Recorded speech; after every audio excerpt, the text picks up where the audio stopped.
नमस्कार, आप देख रहे हैं एसकेपी लाइव न्यूज।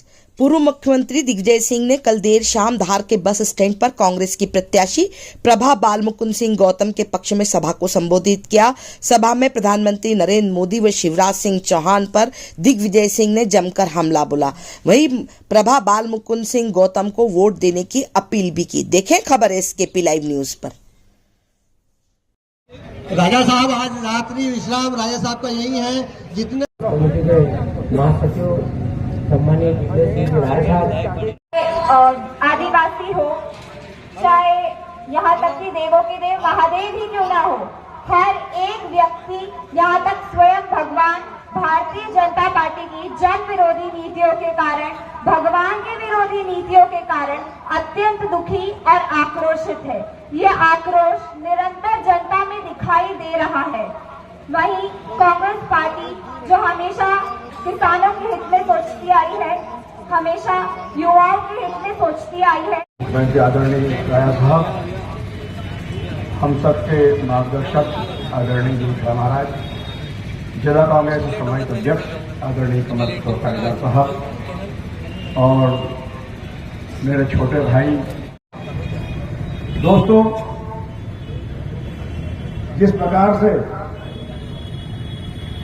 माननीय विक्रम वर्मा जी,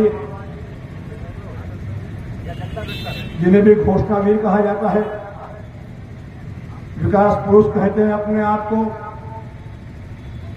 40 साल से राष्ट्रीय नेता रहे, लेकिन मां नर्मदा का जल मात्र 70 किलोमीटर यहां तक आज तक नहीं ला पाए।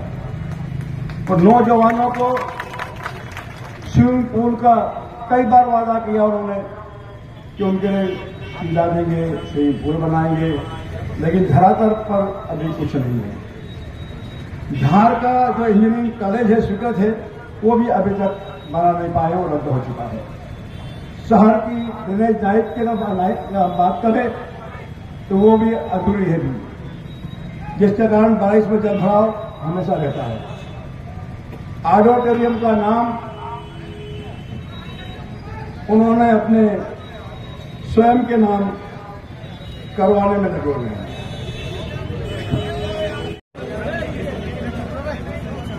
मंच पर उपस्थित सभी वरिष्ठ हमारे कांग्रेस जनता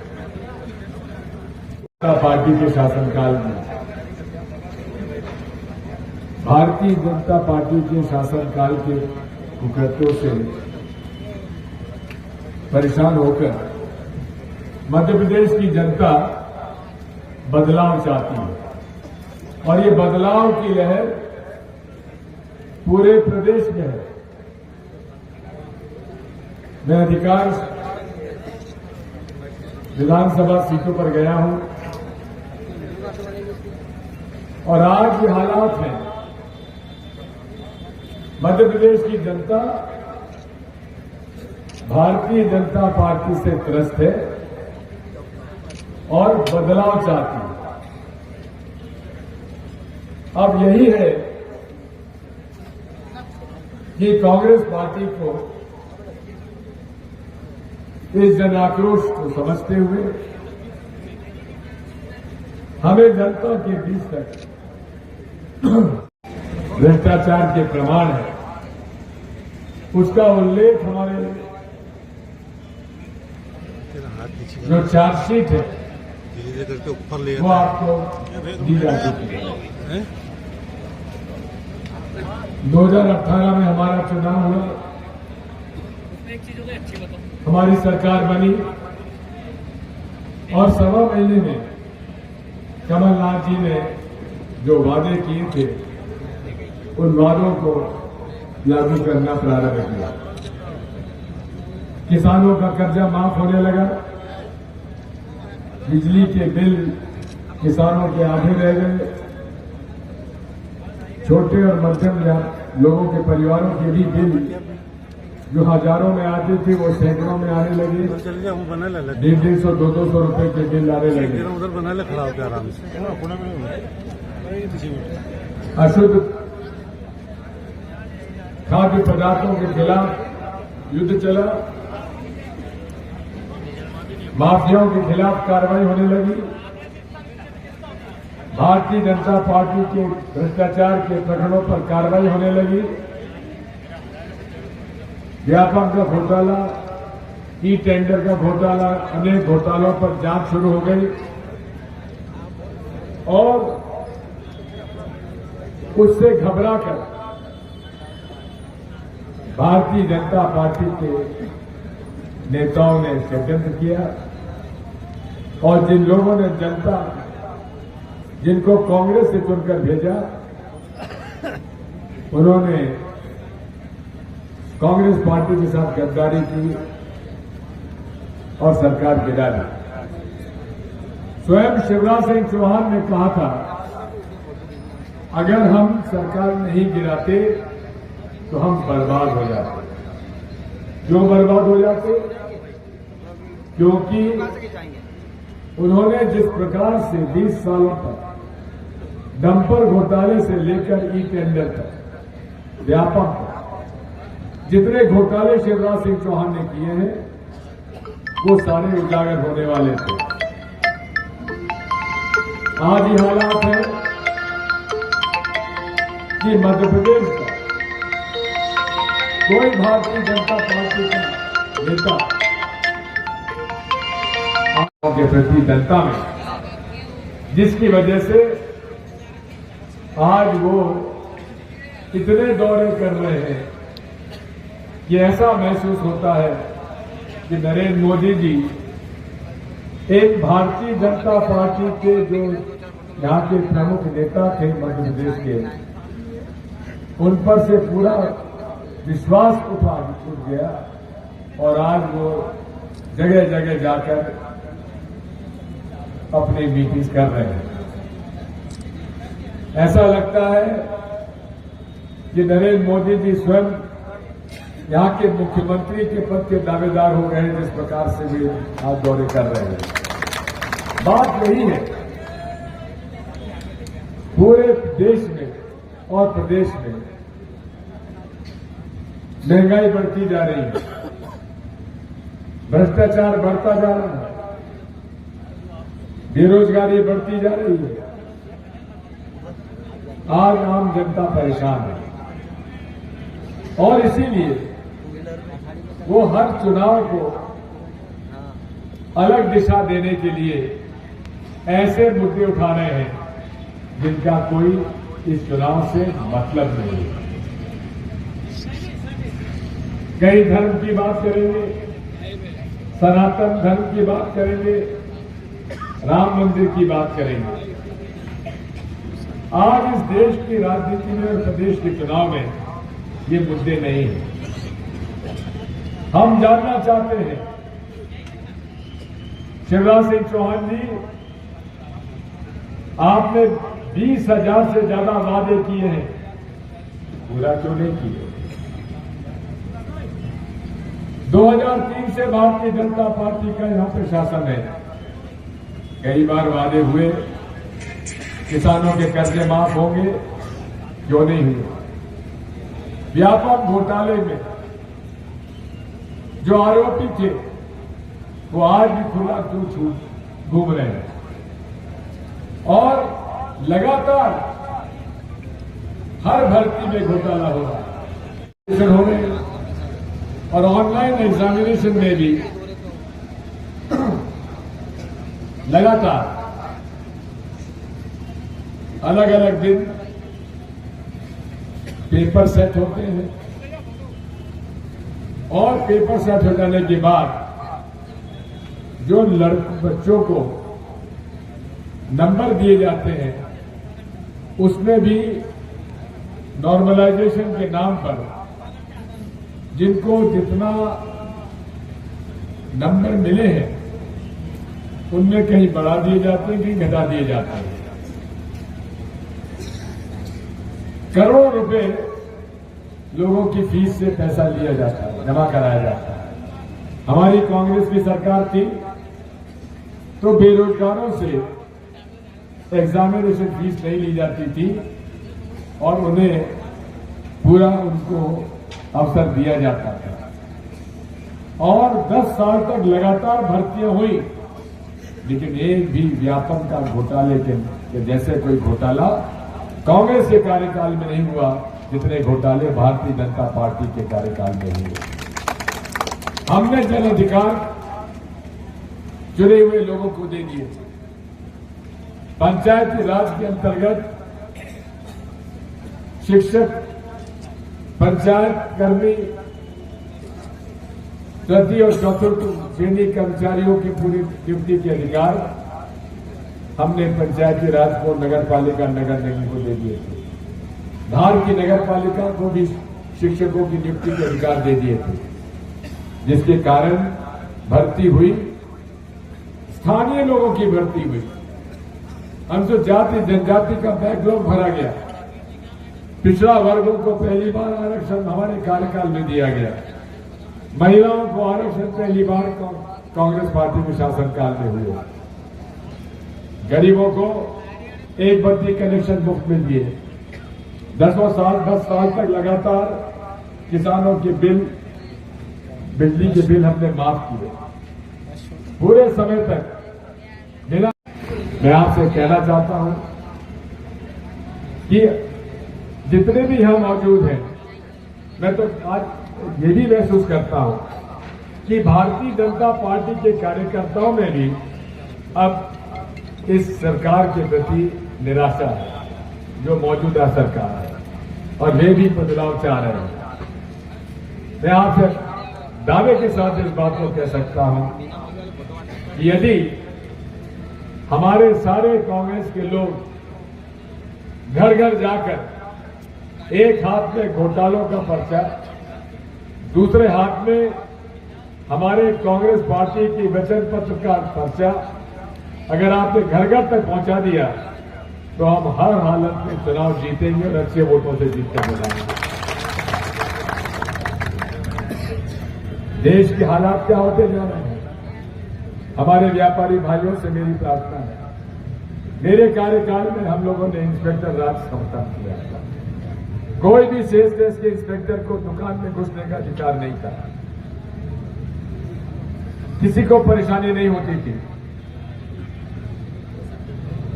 आज पूरा इंस्पेक्टर राज वापस स्थापित हो चुका है। नरेंद्र मोदी जी ने नोटबंदी की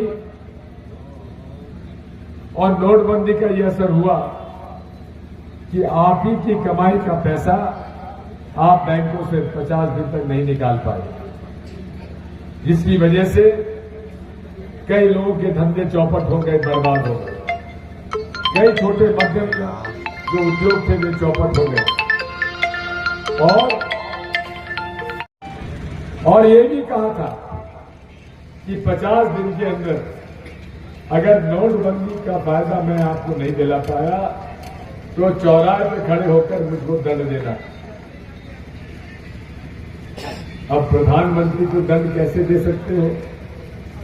कौन से चौराहे पर ले जाकर उनको दंड हम लोग दें?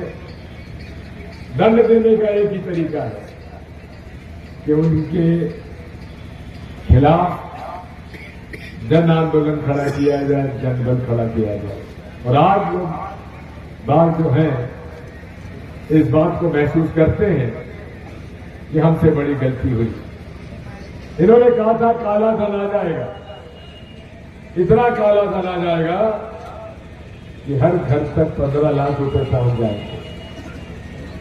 काला धन तो नहीं आया, लेकिन काला धन जिनके पास था वे अपना काला धन लेकर भारत छोड़कर भाग चले गए और आज तक हम उनको वापस नहीं ला पाए। ये भी एक प्रमाण है कि जितना काला धन किसी साल में बाहर जाता था उससे ज्यादा काला धन वापस बाहर जाने लगा।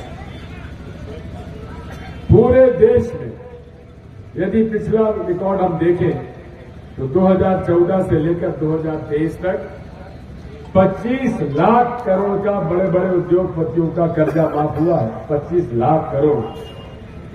एक भी गरीब का पैसा कर्जा माफ नहीं हुआ, एक भी किसान मजदूर का कर्जा माफ नहीं हुआ, एक भी व्यापारी का कर्जा माफ नहीं हुआ।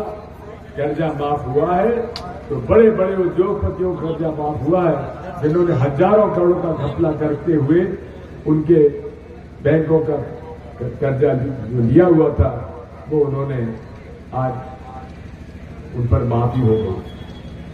साथियों, आज इस बदलाव का जो मौसम है इसमें अधिक से अधिक हमें प्रयास करने की आवश्यकता है। व्यापारी भाइयों से मैं एक बात और कहना चाहता हूं। जीएसटी आने के बाद छोटे और मध्यम व्यापारी पूरे तरीके से त्रस्त हो गए और आज भी जितने फॉर्म, जितने फॉर्मेलिटीज छोटे मध्यम व्यापारी करना पड़ते हैं उतने बड़े व्यापारियों को दिक्कत नहीं आती है। छोटा और मध्यम व्यापारी आज वो भी त्रस्त है जीएसटी के माध्यम से।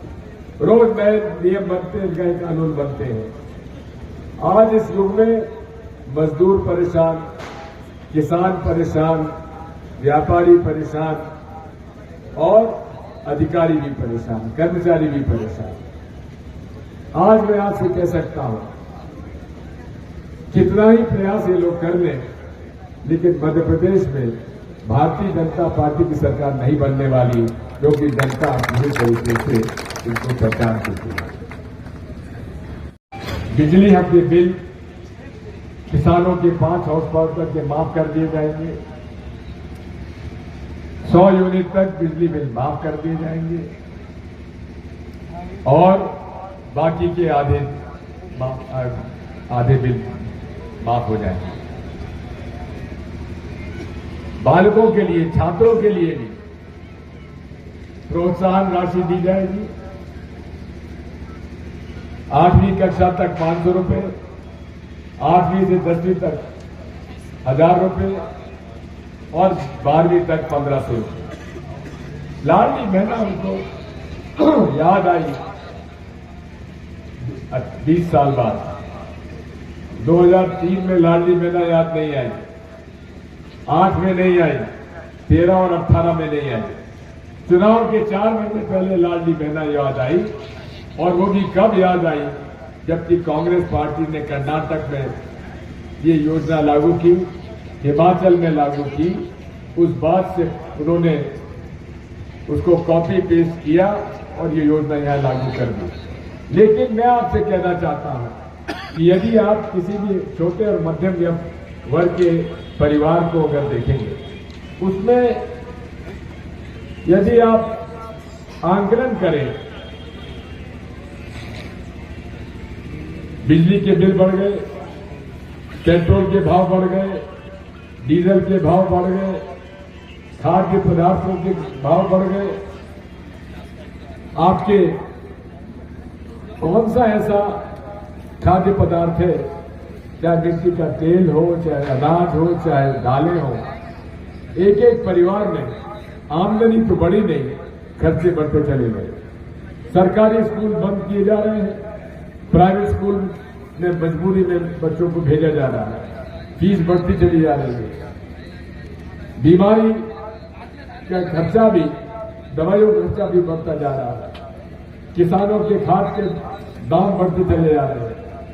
कांग्रेस पार्टी की सरकार आती है तो हमारा ये वादा है कि जो भी परिवार जिसके घर में कोई बीमारी आती है, तो अभी तक केवल 5 लाख तक उसको राहत देने की बात थी, लेकिन कांग्रेस पार्टी की सरकार आएगी तो 25 लाख रुपए तक का आपका जो आपका बिल होगा उसको हम लोग सरकार की तरफ से पेमेंट करेंगे। ऐसे अनेक हमारे वादे हैं, उनको हम पूरा करना चाहते हैं। जो हमारे मजदूर हैं, 7 साल के बाद उनको पेंशन योजना लागू होगी। पत्रकारों के लिए पेंशन योजना का प्रावधान हमने किया है। हमारे किसानों के लिए भी अनेक योजनाएं हैं। विस्तार से आप हमारा वचन पत्र पढ़ेंगे तो आपको समझ में आएगी। मैं कांग्रेस के कार्यकर्ताओं से ये कहना चाहता हूं कि ज्यादा से ज्यादा आप घर घर तक पहुंचकर अपना वचन पत्र की जानकारी उनको दें, जिससे कि वो प्रभावित हो सके। गौतम यहाँ चुनाव लड़ रही है और मुझे उम्मीद है कि आप सब लोग मिलकर एक बार यहाँ पर मध्य प्रदेश में और धार में, जो कि धार एक बहुत ही एक जागरूक, राजनीतिक रूप से जागरूक शहर है। आप लोग इस बारे में पूरा प्रयास करके 17 तारीख को होने वाले चुनाव में कांग्रेस का मत देने का पूरा प्रयास करेंगे। आज मुझे पूरा भरोसा है कि आपके सफल प्रयासों से और आपके समर्थन से हम धार में कांग्रेस पार्टी का उम्मीदवार जिताकर भेजेंगे और मध्य प्रदेश में कांग्रेस पार्टी की सरकार बनेगी, कमलनाथ जी हमारे मुख्यमंत्री बनेंगे। आप सभी ने मेरे सभा में आकर आपका अनुग्रहित किया, आप सबके प्रति आभार, धन्यवाद। भारत माता की नर्मदे, धन्यवाद।